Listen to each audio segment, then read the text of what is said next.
हजरत अली हजूर के बाद हजरत अबू बकर के जमाने में भी फतूहात हुई, मुल्क पे मुल्क फतह हुए, और हजरत उमर ने तो फतूहात के झंडे गाड़ दिए कि 22 लाख मुरब्बा मील पे इस्लाम का परचम लहरा दिया। और हजरत उस्मान जैसा रहम दिल और नरम दिल आदमी ने भी 80 लाख मुरब्बा मील पे इस्लाम का परचम लहरा दिया। और जब से आप खलीफा बने हैं तो एक छोटी सी बस्ती भी फतह नहीं हुई। उसने हजरत अली रज़ी अल्लाह तआला अन्हु, क्योंकि खारजी था वो, खवारिज तो खवारिज है, तो हजरत अली ने फरमाया कि जब अबू बकर अमीर था तो अली वजीर था, जब उमर अमीर था तो अली वजीर था, जब उस्मान अमीर था तो अली वजीर था, इसलिए फतूहात होती रही। जब मैं अमीर बन गया, तुम्हारे जैसे वजीर बन गया, तो फतूहात कहाँ से होंगी? अली भाई, अगला सवाल है, सैयदना अली रज़ी अल्लाह अन्हु ने अपने दौर खिलाफत में तो जंग जमल, जंग सिफ़ीन और जंग नहरवान लड़ी, लेकिन खुलफाए राशिदीन के दौर में जंग यरमूक और जंग कादसिया में शिरकत नहीं फरमाई। इसकी वजह क्या है? प्लीज़ वजाहत फरमा दें। देखिए, मैं इस सवाल को नेगेटिव नहीं लेता, पॉजिटिव ही लेता हूँ। यकीनन अच्छी इंटेंशन से किसी ने पूछा होगा, लेकिन मैं जान की मान पाऊँ तो इसके ऊपर सिर्फ इतना अर्ज़ करूँ कि क्या कादसिया और यरमूक हज़रत उमर ने लड़ी हैं? खुद वो तो खलीफतुल मुस्लिमीन थे। तो ये कहेंगे नहीं लड़ी। तो इनसे पूछे इसकी वजह क्या थी? वो कहेंगे इसलिए कि वो मुसलमानों के अमीर थे, वो आगे जाके शहीद हो जाते तो पीछे मुसलमानों की जमीयत टूट जाती। ये भी वो कहेगा जिसको थोड़ा बहुत कोई इल्म होगा तारीख का, बाकी तो मुंह हट के बह जाएगा, ऐ के सवाल करता है। तो सैयदना उमर जितने सीनियर असहाब थे ना, उनको अपने साथ मदीने में रखते थे थिंक टैंक के तौर पे कि इनके मशवरों से चलना है। यार दूसरा, इन लोगों ने अपनी जिंदगी में थोड़ी जंगें लड़ी हुई थी। खैबर आपको किसने जितवाया है? मौला अली ने।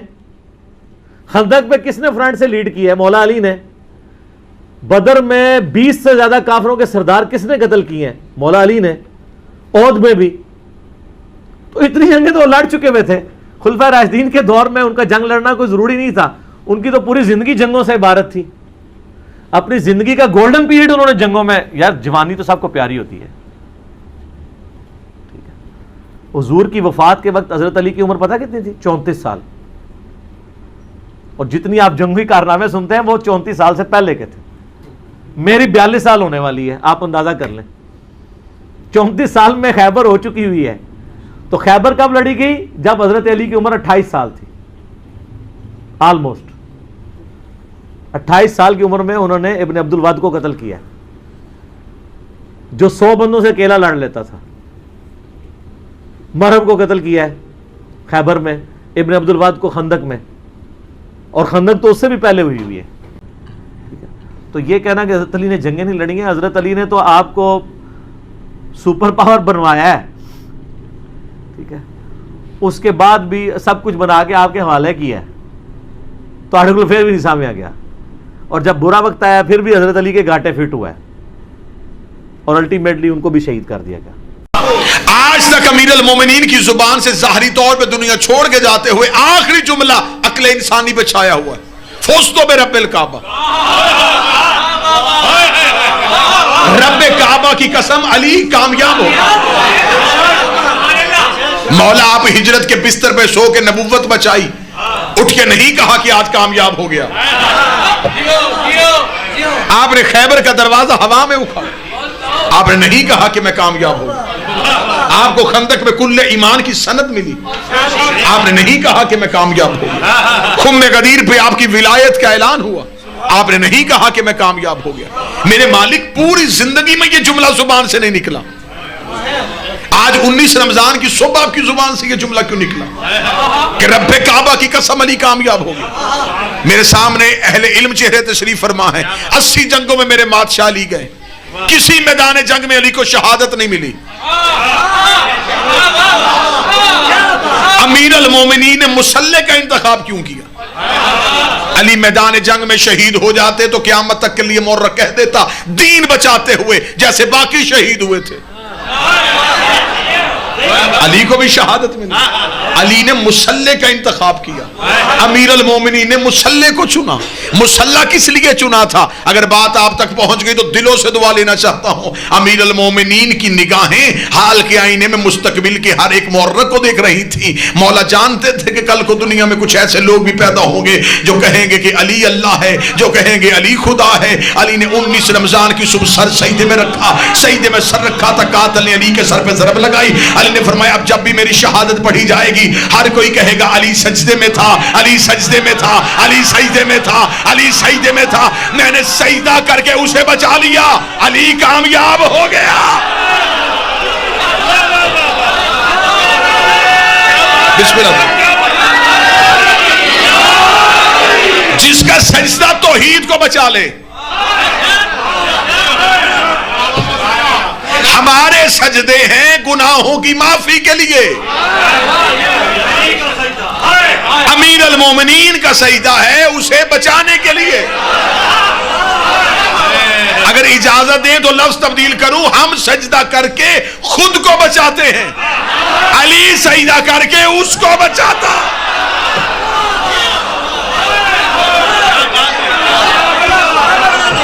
अमीर अल मोमिनीन के सजदे में तौहीद की बका। अली की जुबान से यह निकलना चाहिए था, फुज़ तो रब्बिल काबा, रब्बे काबा की कसम अली कामयाब हो। आज टेलीविजन की रमजान ट्रांसमिशन पे बैठ के अगर चंद मुनाफिकीन हमारे किसी बुजुर्ग आलिम दीन पे इस बात पे इसरार करते कि आप फलां को क्यों नहीं मानते, तो हुजूर बुजुर्गों को जहमत क्यों देते हैं? हम हुसैन के मातमी हाजिर हैं। आप हमसे पूछिए कि हम क्यों नहीं मानते, फिर हम आपसे पूछेंगे कि आप हजरत अबू ज़र गफारी के कातिल क्यों मानते हैं? मोहम्मद बिन अबी बकर का कातिल कौन था?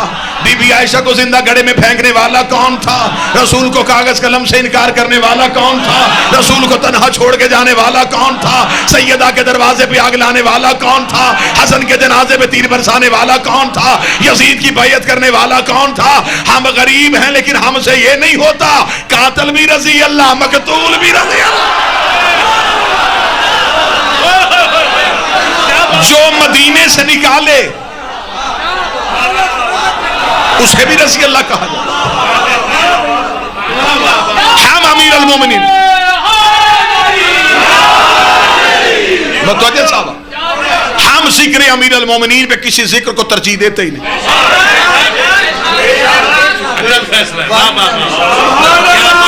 हमें क्या जरूरत है, हमें क्या जरूरत है सरदारों के होते हुए नौकरों की बात छेड़े।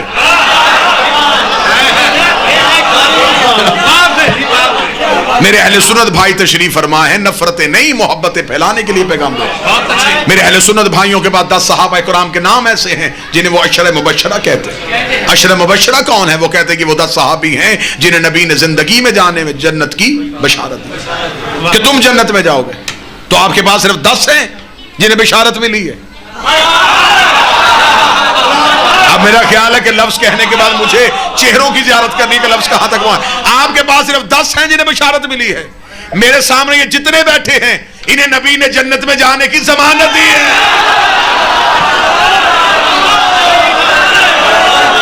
क्या नबी ने नहीं कहा जो हुसैन को रोए या रुलाए या रोने वाली शक्ल बनाए उस पर जन्नत वाजिब?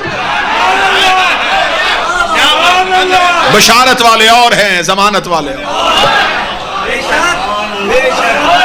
बरादरान ईमानी, अगर अल्लाह तक पहुंचना चाहते हो तो अल्लाह तक सिवाय आले मोहम्मद के कोई नहीं पहुंचा सकता। इनके सिवा मुझे कोई ऐसा दिखा जो हमें अल्लाह से मिला। हजरत आदम दुनिया में अल्लाह है, लोगों ने कहा दलील, कहने का सूरज का निकलना और वक्त पे गरूब होना, ये हवाओं का चलना, ये दरिया का, ये सारी दलीलें हैं कि ये सब कुछ मेरा अल्लाह कर रहा है। यानी कि हजरत आदम ने भी अल्लाह मनवाया तो निशानियों से। मैं ठीक कह रहा हूं?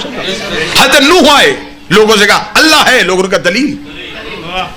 जनाब नूह ने कहा कि तनूर से पानी निकलेगा, जो मेरी कश्ती में बैठेगा वो बचेगा। ये इस बात की दलील है कि मेरा अल्लाह ऐसा है जो इतने पानी में मेरी कश्ती को तैरता हुआ रखे। निशानी से अल्लाह मनवाया। हजरत इब्राहिम अल्लाह है, लोगों का दलील, फरमाया नारे नमरूद का गुलजार होना। हजरत मूसा ने कहा अल्लाह है, लोगों का दलील, फरमाया कोहे तूर। हज़रत ईसा ने कहा अल्लाह है, लोगों ने कहा दलील फरमाई यद बैज़ा। हर एक नबी ने दलीलों से बताया कि अल्लाह है। कूफे के मिंबर पे अली बैठे, दलील फरमाया अल्लाह है। एक यहूदी का दलील फरमाया हम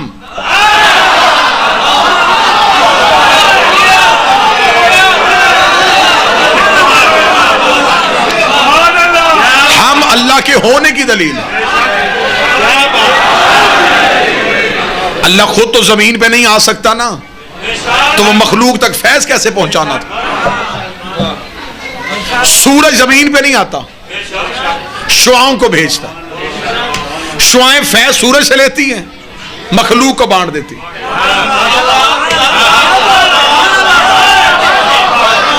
शुआएं सूरज नहीं, सूरज का असर है। 14 अल्लाह नहीं,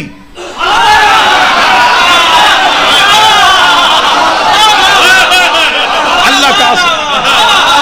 जैसे बगैर किरणों के सूरज पहचाना नहीं जाता, बगैर 14 के अल्लाह भी पहचाना नहीं जाता। आप फजर पढ़ें या ना पढ़ें, जब फजर का वक्त गुजर जाएगा तो वो गुजर गया। इबादात जो होती हैं ये इंसान की मोहताज नहीं होती, इंसान इबादात का मोहताज। लेकिन ये सारी मनफी सोचें इसलिए आई कि जब दीन वारिसों से छोड़ के अपने जैसों से लोगे तो फिर यही हालत हो। लिहाजा जो बात मैं आप तक पहुंचा रहा था, बगैर इनके अल्लाह समझ में नहीं आ सकता। हम तो सीधा अल्लाह आया ही नहीं, इन्होंने बताया कि है।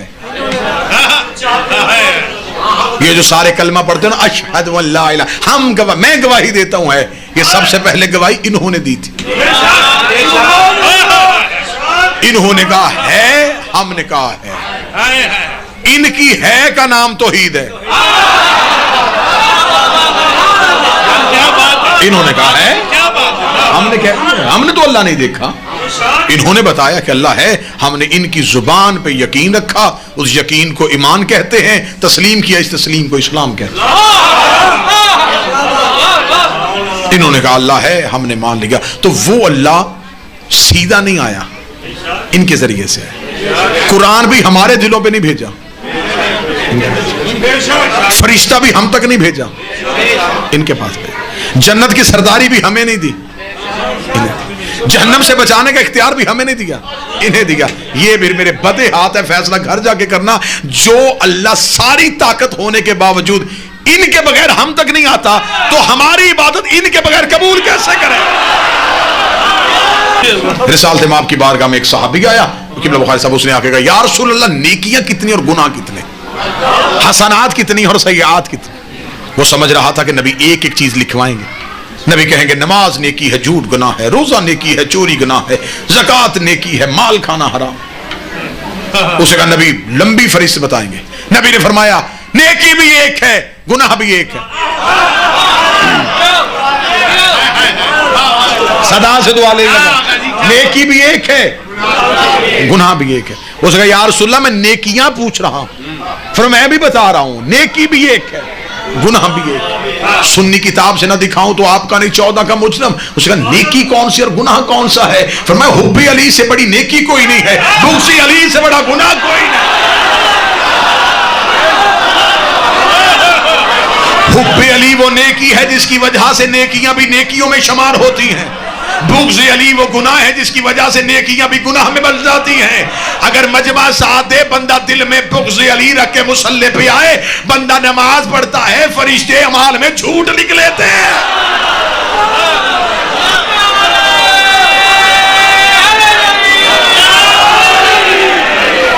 उसने नमाज पढ़ी थी, जाकर सब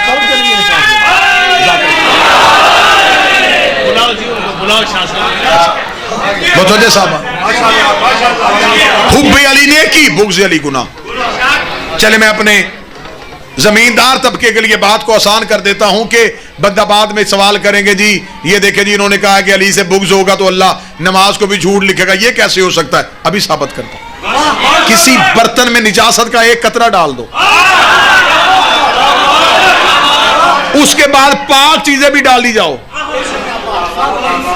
निजस हो जाए। बुग़्ज़े अली है निजासत।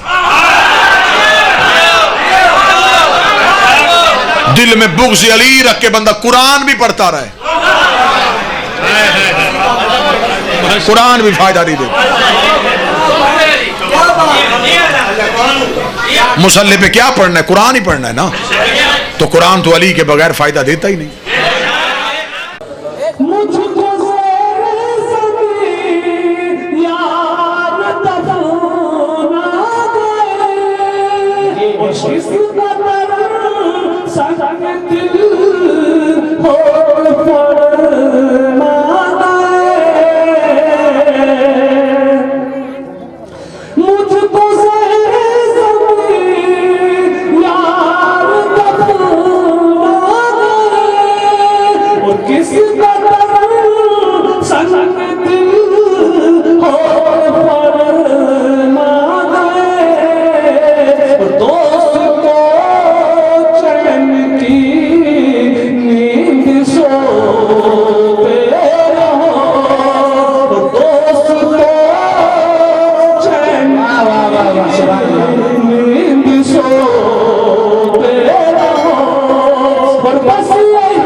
सुभान अल्लाह, सुभान अल्लाह। एक बात और